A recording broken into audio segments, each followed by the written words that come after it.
Lux et Tenebra. Crônicas de Christian. Capítulo 42. Aquele que dá a sua vida.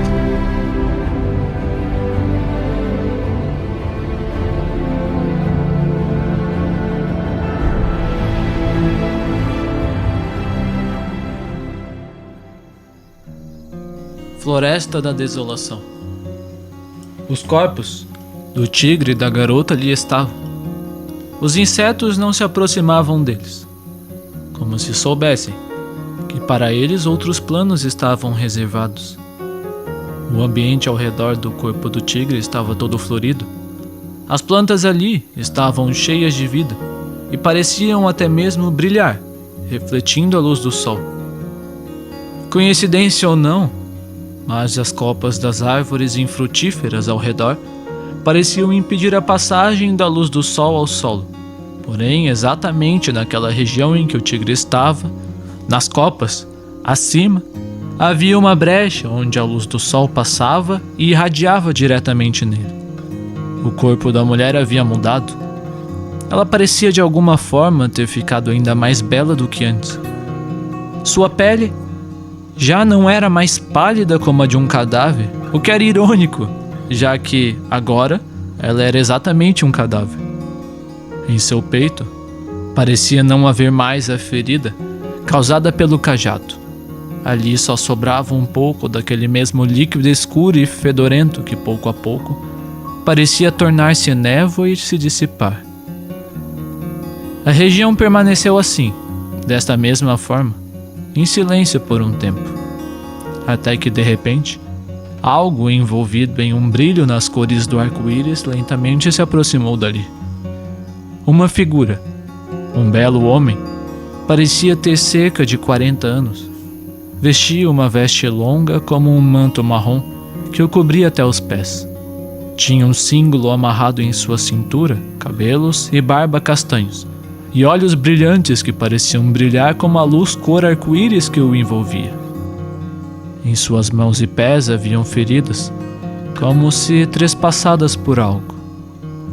Caminhando em direção aonde estavam o tigre e a moça, Franciscus dirigiu seus olhos cheios de carinho para eles.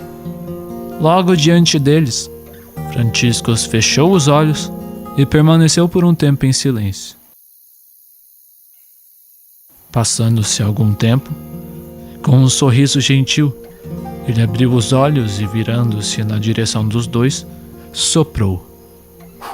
Assim que o fez, a luz que o envolvia parecia ser transmitida naquele sopro, fazendo com que o ar soprado brilhasse nas cores do arco-íris, assim como acontecia quando o Arcos o fazia. O sopro logo alcançou a bela moça e o tigre, envolvendo-os com luz. Seus corpos, como uma esponja seca que encontrou água, rapidamente absorveram a luz que os envolvia. Logo, a bela moça e o tigre começaram a emitir um intenso brilho nas cores do arco-íris que, como uma explosão, irradiavam luz de seus corpos, dando vida a tudo que os cercava. Franciscus, vendo aquela cena, olhou para ambos e disse com uma voz terna e um pequeno sorriso alegre: "Vamos lá?" Ao soar de sua voz, a luz que irradiava, que não parecia de forma alguma ferir seus olhos que olhavam diretamente para ela, pouco a pouco, começou a fluir em direção à fonte, tornando duas figuras discerníveis em meio à luz.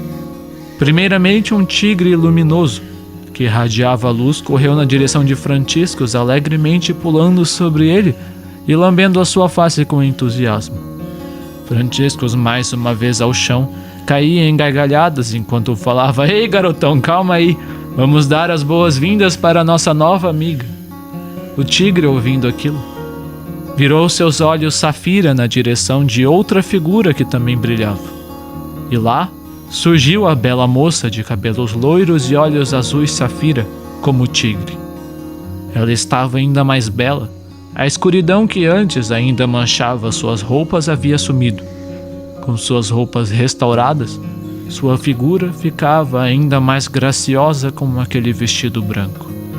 Em seus olhos não haviam mais aquela malícia anterior e brilhavam de outra forma, não cheios de maldade, mas cheios de carinho.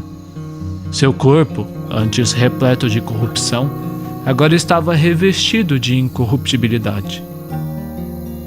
Olhando ao redor, um pouco confusa, ela perguntou com uma voz gentil: "Onde estou?" Franciscus, já de pé com o tigre ao lado, sorriu para ela ternamente e falou: "Bem-vinda de volta à vida." O tigre grunhiu alegremente também, como se também desse boas-vindas. Em seus olhos safiras só havia alegria. Ele não parecia ter nenhum rancor contra a bela moça que antes o perseguiu e feriu. A bela moça, ouvindo aquelas palavras um pouco confusa, começou a recordar rapidamente de tudo o que havia acontecido.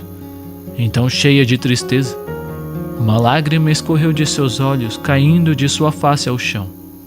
Onde a lágrima caiu, uma flor brotou. Ela, olhando cheia de tristeza para o homem e para o tigre, perguntou: "Depois de tudo, por que eu?"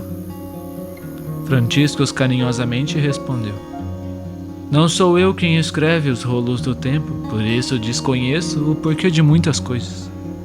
Tu fostes purificada através do sangue de uma vítima imolada, e através disso a vida mais uma vez desceu sobre vós." Então, virando-se para o tigre que estava ao seu lado, Franciscus continuou: "Aquele que tiver sacrificado a sua vida pela luz irá recobrá-la." "Quando isso aconteceu?" tu perguntas. "Todas as coisas feitas a um destes pequeninos, foi a vida que o fizestes." Então, virando-se para a bela moça, continuou: "O garotão aqui deu sua vida por um destes pequenos e a vida ele recobrou. E tu que fostes purificada com seu sangue, com ele voltou. Semeada na corrupção, teu corpo ressuscitou incorruptível. A semente semeada não recobra a vida sem antes morrer. A morta semente germinou cheia de vida." A moça, ouvindo aquelas palavras, virou seus olhos cheios de gratidão para o tigre, que, olhando para ela com seus olhos sorridentes, grunhiu. Então Franciscus a perguntou: "Tens nome?" "Chamam-me Franciscus." Pensando um pouco, como se tentasse se lembrar, ela respondeu: "Anastácia." Franciscus, ouvindo seu nome, falou: "Muito bem, Anastácia. Vamos lá. Ainda temos algumas coisas a fazer. Siga-nos." Anastácia, ouvindo aquilo, mesmo que ainda um pouco confusa com toda aquela situação, acenou em concordância e, com um pequeno sorriso, o seguiu, saindo daquela região.